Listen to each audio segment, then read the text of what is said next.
This week on Arts District, a Denver photographer whose plastic family has people talking. At that time, I realized, wow, this is a perfect opportunity to explain my point, and I can get feedback, too, from the viewer, rather than hanging in a gallery and never hearing back. So I thought this was a great interface. Pop art through a contemporary lens. This is really a nice dialogue between the artists and the cultures that they live in, the cultures that they came from. It's what makes pop culture and pop art amazing, is it's trying to represent everything. Edgar Allan Poe knocks on Colorado Symphony's stage door. There's humor, there's sadness, there are so many different human emotions, everything from nostalgia of remembering this beautiful lady that he was in love with, to absolute madness. And Trinidad painter Rodney Wood shares his magical realism paintings. I put a model in a trunk, willing. I don't really use models, I just find interesting people that inspire me. And hi, nice to meet you. Want to get in the trunk? That's all next on Arts District.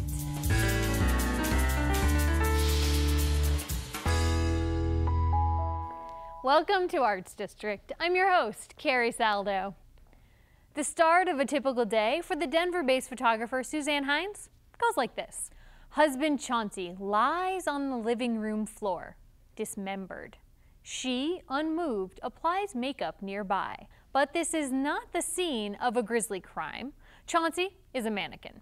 That's true for 2/3 of Heinz's fictional family, which she's been both party and witness to, photographing their vacations, breakfasts, and even steamy shower scenes. It's all for a project that she calls Life Once Removed. You bought an actual engagement ring? It's cubic zirconia. There you I'm go. not crazy. 14 years ago, when you started the project, what was the intent, if you can think back? What was the intent then?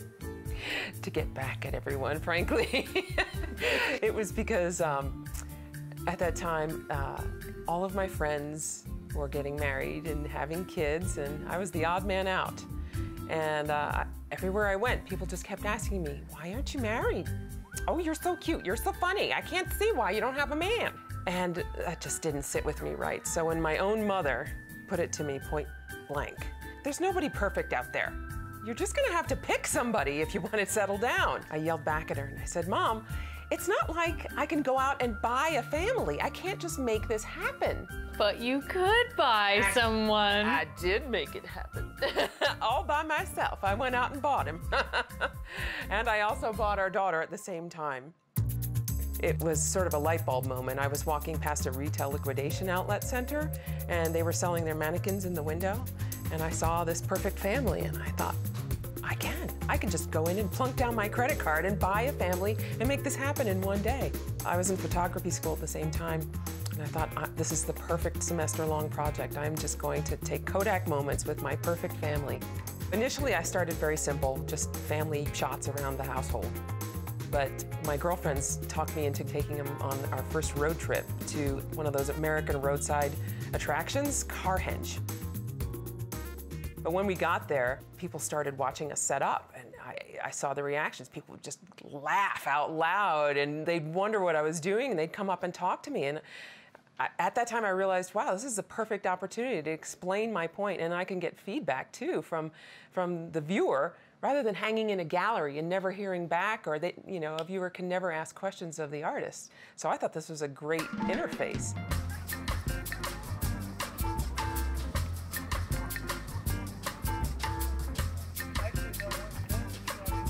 When I get there, I don't really know what's going to happen, but I have a general concept. So I frame up the camera on sticks and kind of know what I'm going for. Okay, pull that corner towards me. And then I let a little bit of reality happen. I let people pass behind me. And, you know, I improvise as I do these odd, over-the-top facial expressions. And I take well over 500 photos, usually. And I just pick one that's the most picture-perfect. Why the 1950s? It's related to why I call this whole project Life Once Removed. A family relation that's one generation apart is called Once Removed. Well, so is our relationship to the image we have of our life. You know, it comes from the generation before us. I grew up in your perfect suburban family that came out of the 1950s, you know, and sort of the Ozzie and Harriet look. And so I just think it speaks to how antiquated this concept is, that we still are trying to maintain a family image that is 50, 60 years old. A lot of people think that I'm anti-family or anti-marriage, and that is so not the case. I just think you need to do it in the right time for the right reasons, and not just do it because you're running out of time and your eggs are getting old. Australia, France, Brazil, Germany, Canada, Denmark, Japan, Poland, The Huffington Post, Yahoo, over 1 million hits on the trailer, the movie version of it. Why do you think, I mean, you've been doing this for 14 years, why do you think in the last several months this has become so huge? I think social media has become our substitute postcard. And so we start projecting an image of what we want people to think about our lives. We get some strokes and feedback through Facebook, but it's not genuine human interaction. I think it starts distancing ourselves from our true nature. This is what I look like as opposed to what I feel like. This is who I am. Try not to touch the microphone. Thank you.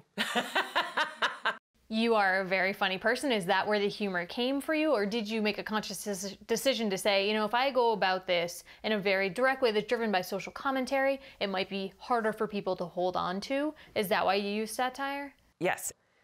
I started in a darker, more serious place when I did the first test shots of this. And I didn't think it was very effective. It was kind of gloomy. It evolved into a humorous satire on the whole subject. And I think that's much more effective. By making them laugh and startling them, that's the way to open up the conversation.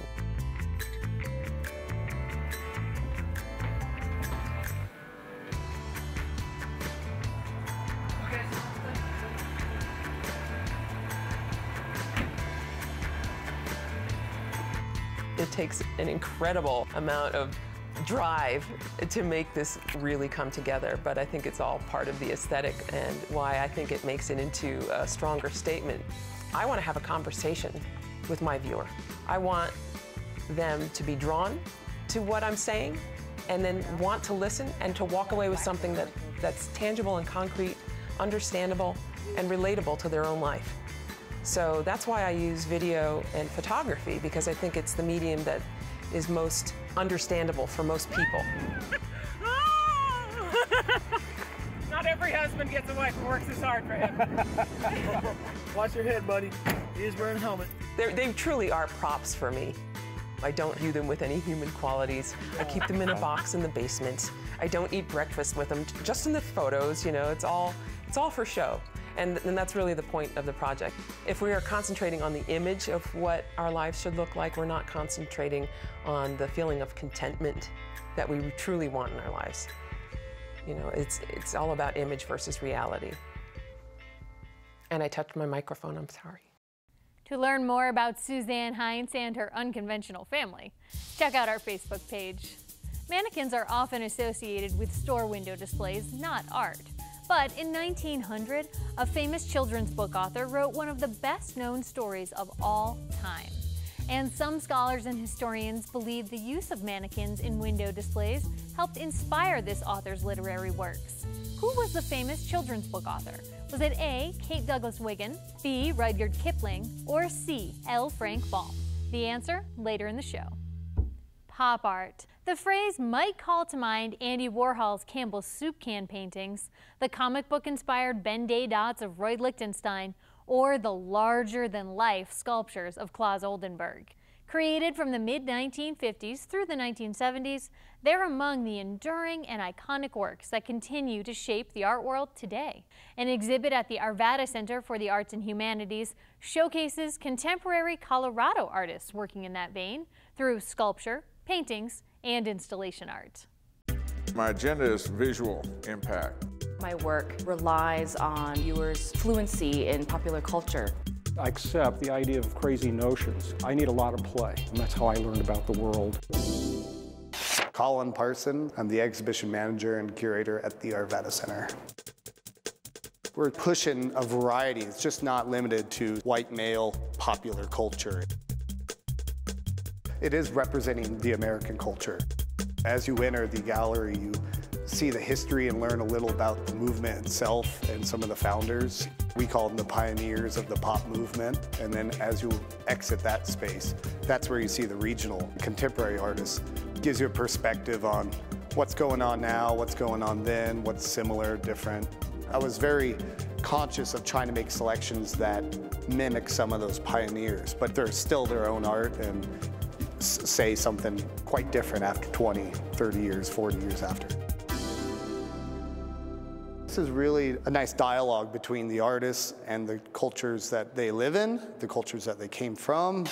My name's Chin Wong, and I'm an artist. Roy Lichtenstein is a huge inspiration to me. His work with Ben-Day dots figures largely in my work. He was doing a lot of that work by hand. We now have the technology and resources to use Photoshop to do a lot of that work, and I do rely a lot on Photoshop as a tool to create my work. I'm really interested in florography, which is the Victorian era convention using the language of flowers to send sort of coded or symbolic messages or meanings. When I've been using different subject matter from popular culture, I have been mostly focusing on moments of spectacle that have used flowers somewhere in the imagery, because I'm really interested in the simultaneous invisibility and visibility of those flowers and how they get forgotten or looked over in those high spectacle moments. We've sort of lost that Victorian era fluency in the language of flowers, and I'm really interested in that sort of forgotten aspect of that imagery. Sean O'Mealy, no title, just Sean. Yeah, I get ideas from all over the place. It seems like I can't get away from ideas, and I quite accept the idea of crazy notions. Would you classify yourself as specifically a pop artist? Well, it depends on how you define that term. How do you define it? You know, pop means popular culture. That's short for popular culture. So you can grab and reference anything and respond to it, and you're immersed in pop. Your work automatically slows me down. It automatically helps me to focus. Yes. Is that an intent of yours? It is a practical intent. I use recognizable things, but I reorganize them so that they can't quite be resolved in the mind. That's really very useful to slow down and ponder the things that aren't apparent, which is more of what I'm interested in. I'm speaking a language we all know how to speak, but playing with them a little bit. When I think about American pop art, I immediately think about oil on canvas, paintings. You're working primarily in sculpture. How did you come to that form? Sculpture is something that I've always been drawn to. Displacing space is something I really enjoy doing. It complicates our world a little bit. It modifies the space I live in, so I have to accommodate that. Hi, my name is Phil Bender, and I am an artist. Picasso once traded an Oldsmobile convertible for a painting, so I'm hoping something will happen like that someday. Of course, I'm no Picasso, but...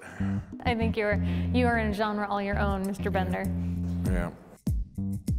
Pop art, was it something you were automatically drawn to? How did you become a part of that genre? Probably when I was 7, I was being influenced by license plates on people's garages, because I really liked them. Wheaties made them for the kids, smaller ones. We stick on the back of our bicycle seat. So that's a real early influence as far as repetition. And then when I did see pop art in the early 60s in a magazine, it immediately caught my attention. Shopping is a big part of my process. Are you looking for a specific something out there? It's chance encounters at thrift stores and estate sales. Sometimes I'll find a collection that I can use right away. Others, they take one at a time. It takes time over time to find them all. An object has a certain function in society, and then it's given new life as you shape and form it in the way that you do. Is that an intent of yours to kind of give the object new meaning? Sometimes I feel guilty about taking them away from their job, like shovels. I have a lot of shovels in my collection. And ladders. Depending on what happens when I'm gone and my estate sale, if they go back into circulation and are used as shovels and hammers and ladders again, or do they become objects of art and are never used for what their purpose was made for. Sometimes art looks like a solution to something, but oftentimes it's a question. Art, it makes the artist happy. That's all I care about. I guess what it really does for me is invokes creativity in everyday life. And that's what makes pop culture and pop art amazing, is it's trying to represent everything. Thank you. Sure. Can I have that as a souvenir? Yeah, you sure can. Go ahead. I hope to see it in a piece someday very soon. I don't think so. Oh. Missed any Arts District stories or want to check out a story again? Head to our website, rmpbs.org/artsdistrict. There you'll find complete shows as well as individual stories. And when you find something that you like, be sure to share that link with your friends. The Colorado Symphony considered many works by American authors as it set out to create a new work for both orchestra and chorus. Edgar Allan Poe's poem The Raven, with its sweeping and dramatic nature, ultimately resonated the loudest. The poem's 18 stanzas have been transformed into a 187-page score, about 40 minutes in performance, which we captured at the Betcher Concert Hall.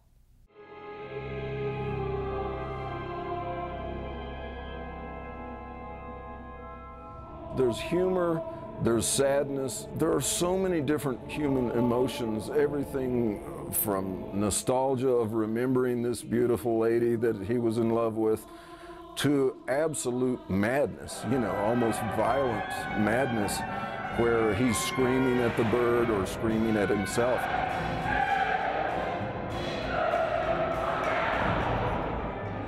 It's really wonderful to me to create something that's not simple, that really pushes the audience to think about what they're hearing, and that pushes the audience into areas that they've not heard before.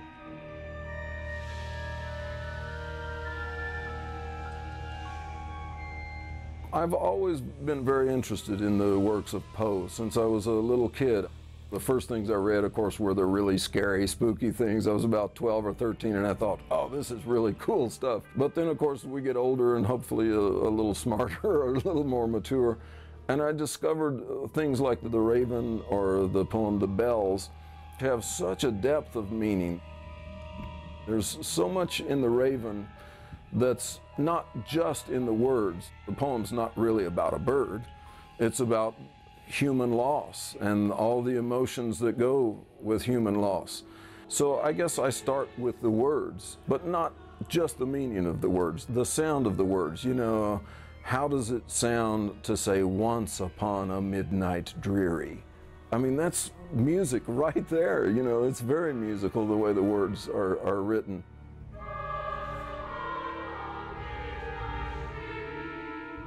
I'm 61 years old. I've been composing since I was about 11. And the most important thing to me is I've created things that musicians seem to really love to play, and so far audiences have really seemed to love to hear. The piece is written exactly in Poe's order, and the chorus sings the words without alteration. I love the Poe so much I would not in any way even consider altering it. So the music follows the emotion of the poem very much. It starts very eerie, very abstract, spacey music, because in my reading of the poem, it's almost like the guy is having a dream, or that he's just not all there. The writing I've done on this piece for the chorus is fiendishly difficult. The musical language is very, very modern. It actually encompasses everything from Gregorian chant from, 1,000 years ago to the most modern techniques, and it's very, very demanding and tricky for the chorus.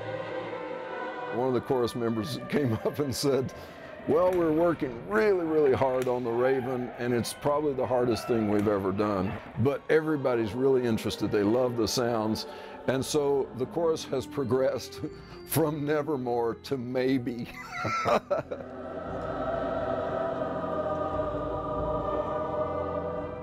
When I first compose, I work from a sketchbook. I'm a really old-fashioned composer. I don't use the computer. I don't use the playback. I imagine the sounds in my head, and I work at the piano. I tend to think of the whole orchestra. I know what every instrument can do and what they can't do, which is almost more important. And different places in the music, I will use different instruments to depict a similar idea or a similar emotion. But it's more thinking of the motivic ideas and how that works with the poem. And I've done that throughout The Raven. I've written many, many pieces for the Colorado Symphony. The musicians have been very, very supportive, partially because I play in the orchestra, and generally I get a really excellent reaction from the musicians. So I think in many ways it's fun for them to do something new and different. I'm not one of those composers that thinks or proudly says, oh, well, nobody understands my genius yet, but in 200 years, people are going to think I was great. I want to communicate right now with the audience. To me, any piece of art, and certainly because music is my area of expertise, should challenge our intellect, and it should reward our hearts. It should inspire people. It should give people something to take away from the concert hall. And if we don't provide people with something thought-provoking, something interesting, something that gives their life a better meaning, then to me we've failed.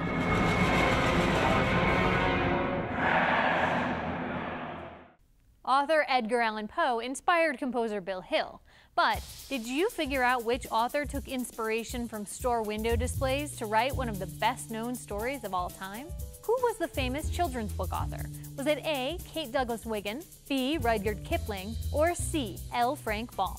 The answer is C, author L. Frank Baum, who wrote The Wonderful Wizard of Oz. Think of the Emerald City as an enormous show window, complete with a scarecrow, Tin Man, and the Cowardly Lion, each with detachable body parts, just like mannequins. The precision in Rodney Wood's paintings borders on photorealism. It's the setting that snaps the brain back, causing the viewer to question, this can't be reality, right? Or as Wood says, like dreams that take us deep into mysterious places within our psyche or living a reality filled with passions that defy academic analysis, looking at these paintings is a journey through mind, heart, and soul. We met Wood in his Trinidad studio to learn more.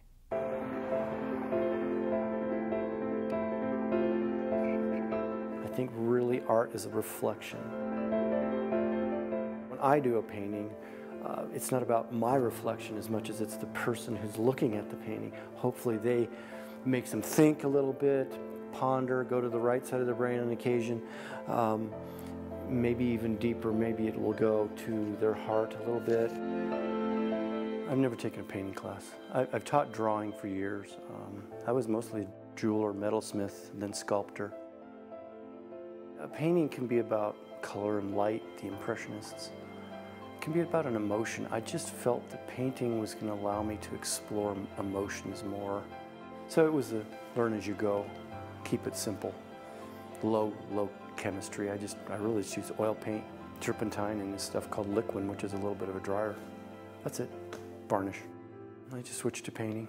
Within about 6 months, I got rid of all the sculpture equipment. It just felt the voice was, this was it. Let's start with Asylum. It's Asylum, yes. I put a model in a trunk, willing. I don't really use models. I just find interesting people that inspire me. And hi, nice to meet you. Want to get in a trunk? When I first looked at this work, my initial reaction was insects crawling on my flesh. That is probably, I don't think I'm alone that that's terrifying. No. The idea, the feeling. So there's a real visceral, I had a very visceral reaction to this. I could almost feel the insects. And even ladybugs. Too many of a good thing. Right, exactly. It started again with a whole photo session. I did a series of angels, and I met this man at one of my openings, and he was an angel among us. He was androgynous, ethereal in every way, so I took a bunch of photos, and in the photos was this particular pose, and so I just started looking at it, and it just took me somewhere. The ladybug has just been revered for a long time, so he's being blessed by the insects.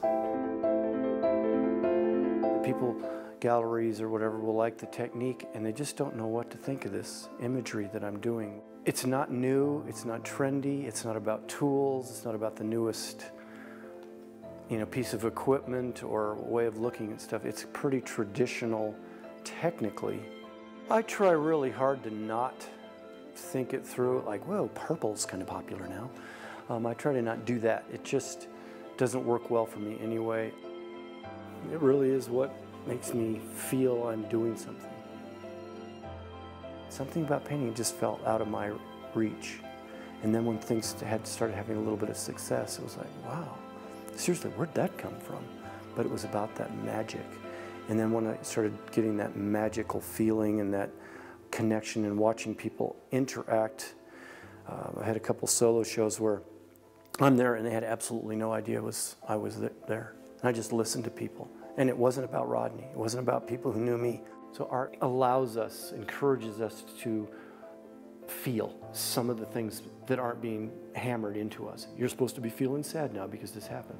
And then in a perfect world, sometimes it even takes us to a spiritual place where we're really looking beyond this world in which we live into a more spiritual world, whether it's a religion or if it's an inner place.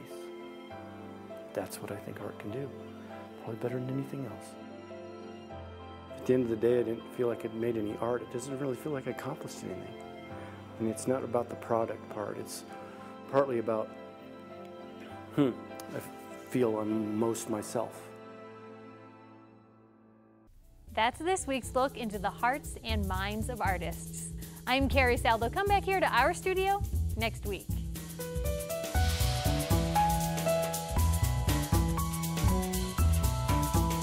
Arts District is a collaboration between Rocky Mountain PBS and public radio stations KUVO and KVJZ.